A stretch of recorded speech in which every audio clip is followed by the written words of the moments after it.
I love to work on difficult poses. And I love for students to learn new and difficult poses for many reasons. The first reason isn't just to do a new hard pose. It's not so we can say, yes, I've done this hard pose, look at me. Because the happiness that we get from that is very temporary, right? It's like the happiness that we get from a bonus.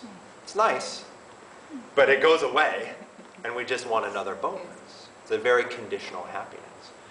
So the main reason that I like to experiment with new, more difficult poses from time to time is to watch what arises inside when we do something that's new and unfamiliar, right?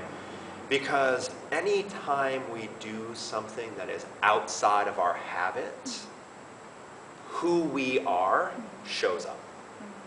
And one of the first things that I learned about myself doing yoga was how reactionary and impatient and judgmental I was.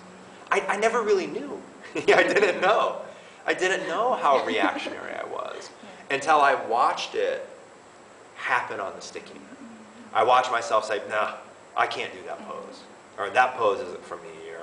And then I would get all sorts of self-doubt and frustration.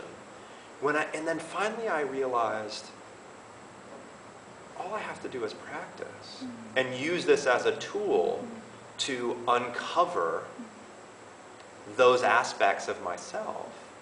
And then when I get to see myself a little bit more clearly, I can work on it.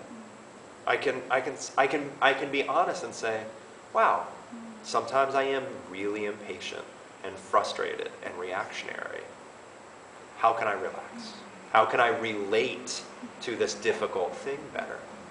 The other thing that is really fun about teaching more difficult and complex poses is really what it is it's teaching people to not get overwhelmed and to problem solve skillfully and step by step.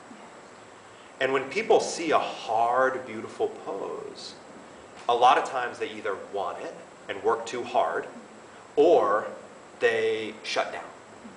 And they protect themselves from being overly exposed.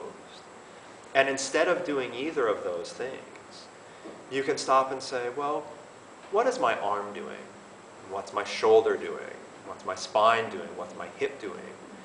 How can I just slowly learn to do all of these movements and put them together? And then start to learn over time, oh, I don't have to be overwhelmed when something's difficult. I just have to move slowly and skillfully and step by step. It's like if you wanted to teach me Japanese, you couldn't just say the hardest, longest, most complicated words and then expect me to follow along.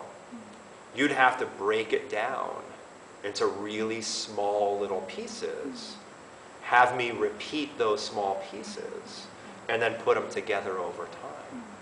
It's the same thing with a hard pose. I can't just expect you to do a hard pose. I have to teach you in small little steps. And when we do this, we start to overcome a lot of obstacles, and we get more skillful at dealing with difficult things.